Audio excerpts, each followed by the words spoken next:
oleh Tuhan. Shalom Bapak Ibu Saudara yang baru bergabung. Saya ucapkan terima kasih buat setiap kita yang sudah mau punya kerinduan untuk tetap menikmati hadirat Tuhan walaupun secara virtual, Bapak Ibu ya. Yuk, saya undang kita semuanya buka Alkitab kita terlebih dahulu. Kita buka di dalam 1 Korintus 15 ayat yang ke-58. Sekali lagi ya, 1 Korintus pasal yang ke-15 ayat yang ke-58. Firman Tuhan berbunyi demikian. Karena itu, saudara-saudaraku yang kekasih, berdirilah teguh, jangan goyah, dan giatlah selalu dalam pekerjaan Tuhan. Sebab kamu tahu bahwa dalam persekutuanmu dengan Tuhan, jerih payahmu tidak sia-sia. Sekali lagi ya. Karena itu, saudara-saudaraku yang kekasih, berdirilah teguh, jangan goyah, dan giatlah selalu dalam pekerjaan Tuhan. Sebab kamu tahu bahwa dalam persekutuan dengan Tuhan, jerih payahmu tidak sia-sia. Puji Tuhan. Haleluya. Saya percaya Bapak Ibu Saudara, ayat ini sudah tidak asing lagi buat kita. Bahwa kita diminta untuk tetap berdiri teguh, jangan goyah, dan giat selalu dalam pekerjaan Tuhan. Tetapi coba kita telaah lebih dalam ayat-ayat ini Bapak Ibu Saudara. Ayat ini muncul pernyataan Rasul Paulus karena itu berarti ada sebabnya sebelumnya. Ya Saudara ya. Berarti ada sesuatu yang dia jelaskan sebelumnya dan diakhiri dengan pernyataan karena itu. Setelah kita semua tahu karena itu baru dikatakan saudara-saudaraku kekasih berdirilah teguh. Nah Saudara, kalau Saudara perhatikan ayat-ayat sebelumnya, ayat-ayat ini secara menyeluruh dari ayat 1 sampai dengan ayat yang ke-58 itu berbicara tentang kebangkitan. Baik kebangkitan Kristus Yesus maupun kebangkitan tubuh kita, yaitu kebangkitan kita yang percaya kepada Tuhan pada saat nanti Yesus datang pada kali yang kedua. Secara tidak langsung Bapak Ibu Saudara, kalau boleh saya simpulkan, ayat ini sesungguhnya pernyataan Rasul Paulus tentang hendaknya engkau berdiri teguh, jangan goyah, dan giat selalu dalam pekerjaan Tuhan, itu erat hubungannya dengan kondisi keadaan kedatangan Yesus pada kali yang kedua. The second coming of Christ itu adalah yang menjadi dasar ketika Rasul Paulus menyampaikan ayat ini. Yuk kita lihat ayatnya Bapak Ibu Saudara ya. Kita lihat ayatnya di ayat 51 dan ayat 52 dalam 2 Korintus 15. Yuk ya, kita perhatikan ayat ini. Saya katakan ini sebagai dasar pernyataan Rasul Paulus berkata bahwa karena itu sebabnya ini. Saudara, salah satunya. Yuk kita lihat ya Saudara ya. Ayat 51 dan 52. Sesungguhnya aku menyatakan kepadamu suatu rahasia. Kita tidak akan mati semuanya, tetapi kita semuanya akan diubah dalam sekejap mata pada waktu bunyi nafiri yang terakhir. Sebab nafiri akan berbunyi dan orang-orang mati akan dibangkitkan dalam keadaan yang tidak binasa dan kita semua akan diubah. Nah, Saudara perhatikan baik-baik. Jadi salah satu dasar utama Rasul Paulus menyampaikan pengajarannya, berdirilah teguh, jangan goyah, giatlah selalu dalam pekerjaan Tuhan. Salah satu faktor yang dia ingin sampaikan yaitu bahwa suatu saat nanti, perhatikan baik-baik, bahwa kita semuanya ini akan diubahkan. Sesungguhnya aku menyatakan kepadamu suatu rahasia. Kita tidak akan mati semuanya, tetapi kita semua akan diubah. Yaitu kapan? Saat Yesus datang pada kali yang kedua. Semua orang-orang yang percaya, yang masih hidup pada saat Yesus datang pada kali yang kedua akan diubahkan dalam sekejap mata. Dan ketika bunyi nafiri yang terakhir, dan orang-orang yang mati dalam Tuhan akan dibangkitkan. Ada kebangkitan, janji kebangkitan bagi orang-orang yang sudah mendahului sebelum kedatangan Yesus pada kali yang kedua. Jadi dengan kata lain Bapak Ibu Saudara, dari dua ayat ini kita bisa tahu bahwa ternyata yang dimaksud oleh Rasul Paulus, kenapa sih kita harus giat selalu dalam pekerjaan Tuhan? Dikatakan kita harus berdiri teguh, jangan goyah, tetapi selalu giat dalam pekerjaan Tuhan. Salah satunya adalah karena Yesus akan datang kembali dan semua orang yang percaya yang ada pada waktu itu ketika Yesus datang akan diubahkan. Dan yang sudah mendahului akan dibangkitkan. Jadi dengan kata lain, Bapak Ibu Saudara, Anda dan saya harus sadar bahwa ayat ini didasari dari akhir zaman sebenarnya. Ada faktor pengajar tentang akhir zaman yang disampaikan Rasul Paulus, yaitu menjelang kedatangan Yesus pada kali yang kedua. Nah Bapak Ibu Saudara kasih dalam Tuhan, Percaya atau tidak percaya, sesungguhnya kondisi dunia saat ini menunjukkan bahwa kedatangan Yesus pada kali yang kedua dengan tanda-tandanya sudah benar-benar akan datang. Jadi kedatangan Yesus pada kali yang kedua sudah benar-benar tidak lama lagi. Percaya tidak percaya Bapak Ibu Saudara ya, tetapi kita tahu bahwa kondisi keadaan zaman pada hari-hari ini, situasi kondisi keadaan sekitar kita hari-hari ini, mau tidak mau, percaya tidak percaya, sesungguhnya itu sudah sebuah warning, sebuah petunjuk buat kita bahwa memang kedatangan Yesus pada kali yang kedua sudah benar-benar dekat dan sudah tidak lama lagi. Nah, oleh sebab itu Bapak Ibu Saudara, ini ayat ini ditujukan kepada kita. Nah, oleh sebab itu, dengan kata lain saya ingin sampaikan kepada kita semuanya bahwa melihat keadaan seperti itu, melihat keadaan bahwa kedatangan Yesus pada kali yang kedua, Rasul Paulus ingatkan kepada jemaat yang di Korintus pada waktu itu dan juga kepada kita hari ini, kita harus punya respon yang benar. Kita harus punya respon yang tepat menjelang kedatangan Yesus pada kali yang kedua. Hamba-hamba Tuhan, pekerja-pekerjanya Tuhan, orang-orang yang percaya kepadanya, Anda dan saya harus punya respon yang benar. Karena tanda-tanda kedatangannya sudah tidak lama lagi, Bapak Ibu Saudara. Nah, oleh sebab itu, Tuhan melalui Rasul Paulus memberikan nasihat tentang respon seperti apa yang harus kita lakukan.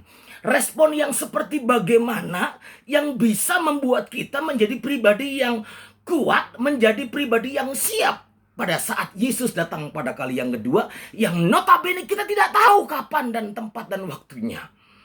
Kita tidak tahu. Tetapi yang pasti kita punya persiapan yang harus bisa kita lakukan. Dan itulah yang disampaikan Rasul Paulus. Karena itu saudara-saudaraku yang kekasih, berdirilah teguh, jangan goyah, giatlah selalu dalam pekerjaan Tuhan. Nah, oke saudara, yuk kita lihat satu-satu saudara ya.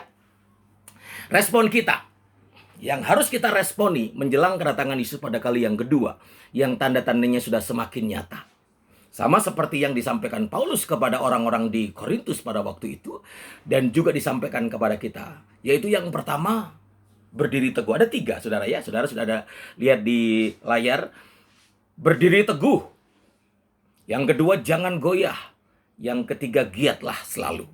Nah, saudara ya, saya sedikit mengutip dalam terjemahan aslinya. Kata berdiri teguh dalam bahasa Yunani adalah hedraios.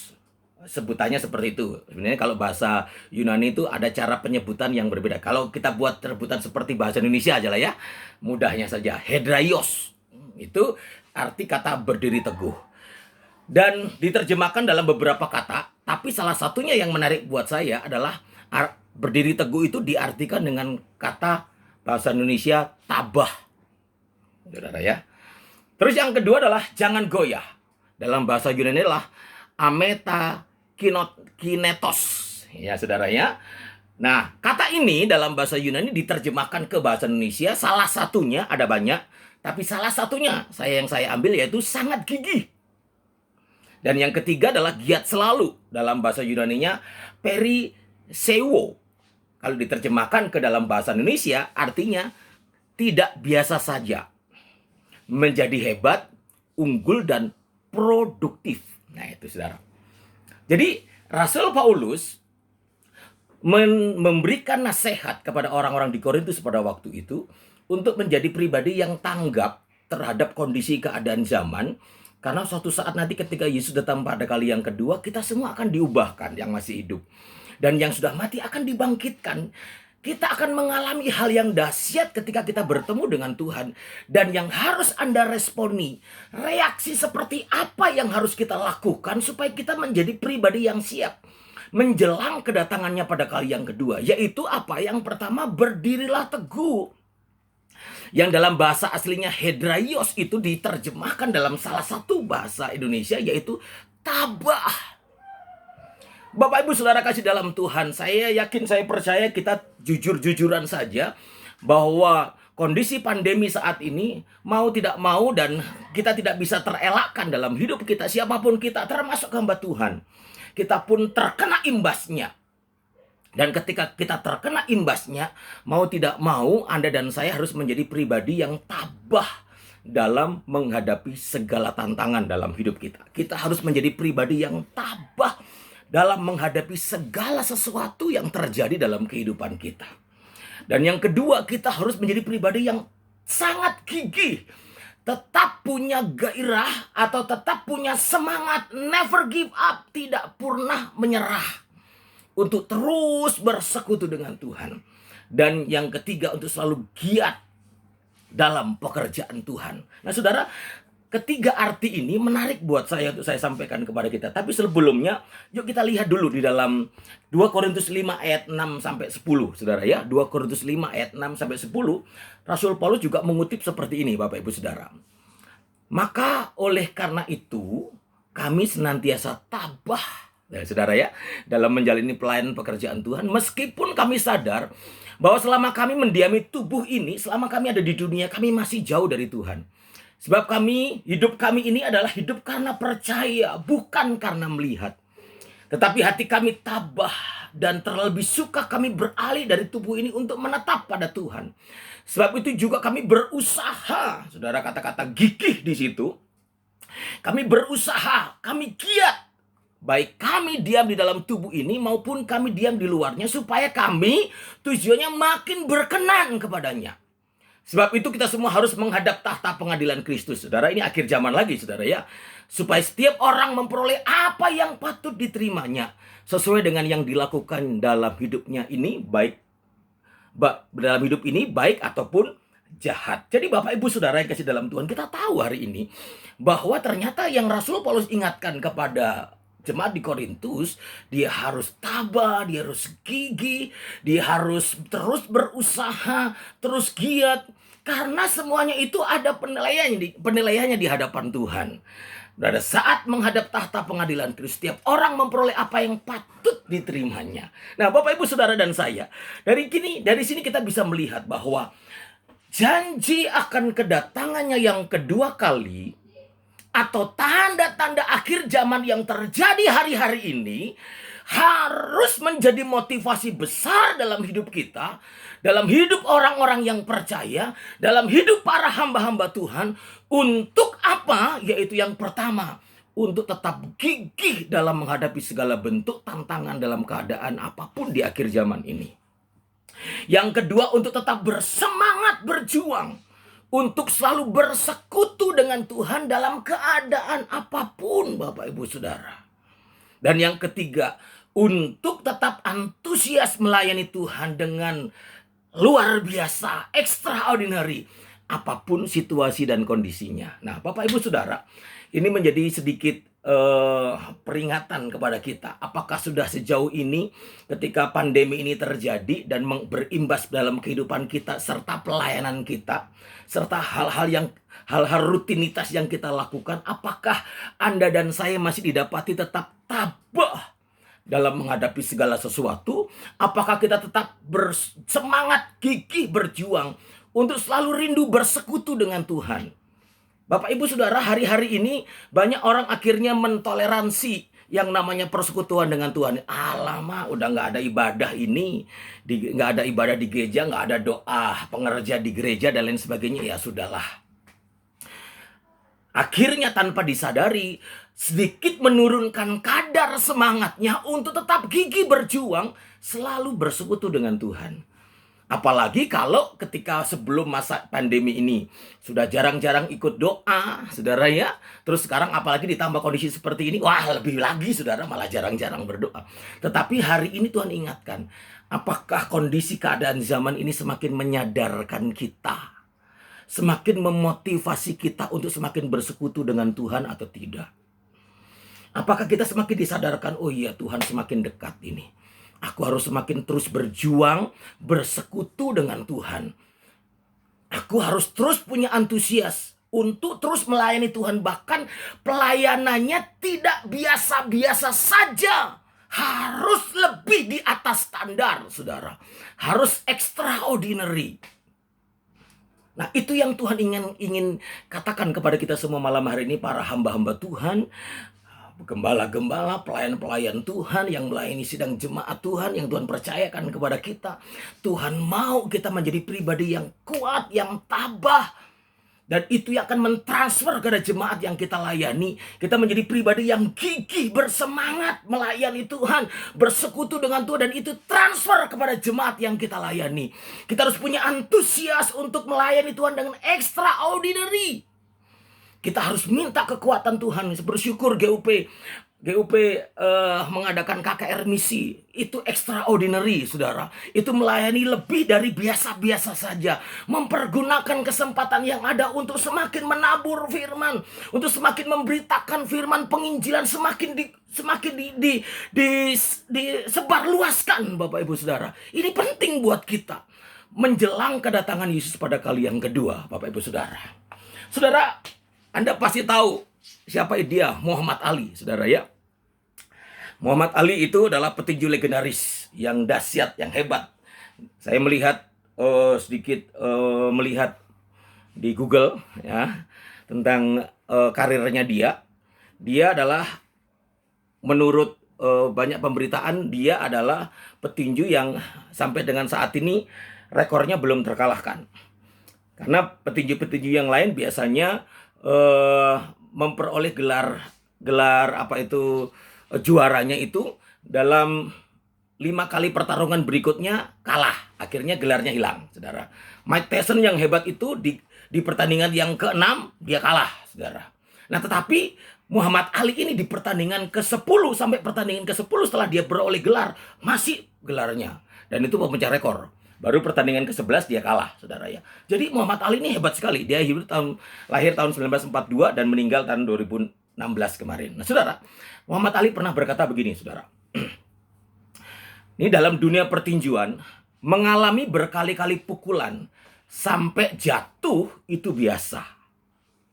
Tetapi berapa lama kita jatuh, terima hitungan wasit, lalu bangkit lagi untuk bertanding lagi, itulah yang luar biasa.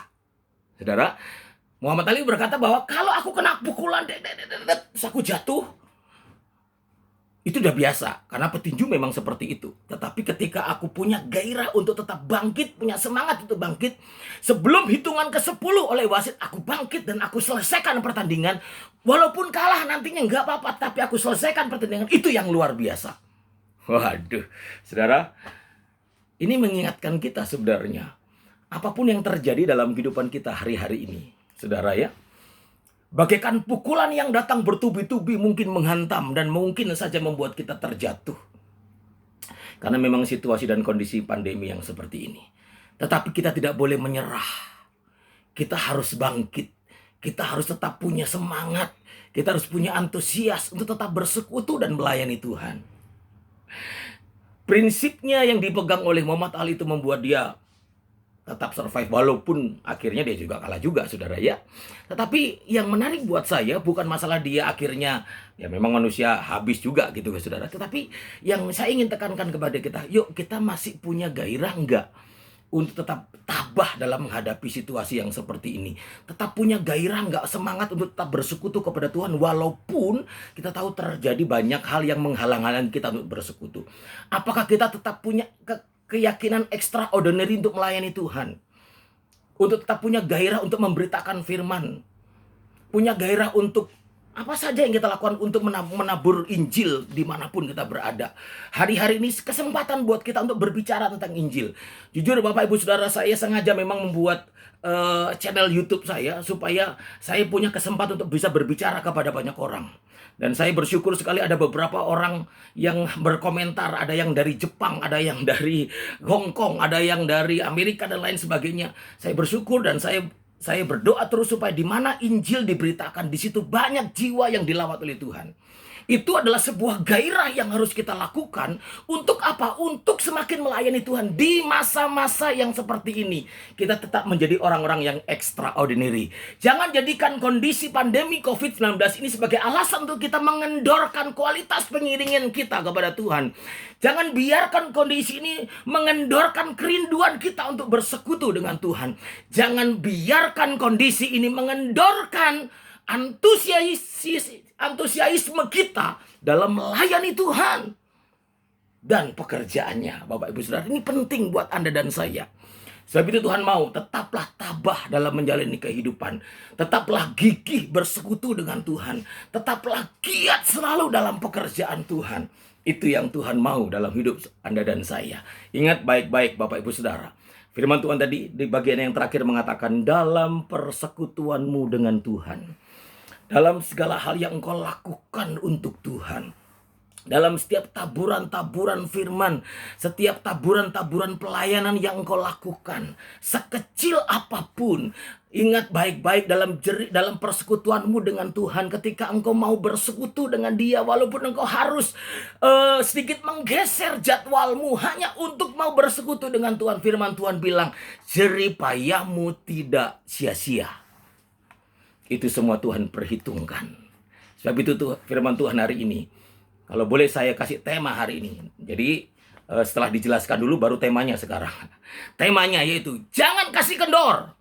GUP Bandung, pengerja-pengerja, hamba-hamba Tuhan, gembala-gembala, jangan kasih kendor. Mari kita terus giat melayani Tuhan. Dan saya percaya Anda akan dibawa oleh Tuhan, punya antusias, kegairahan.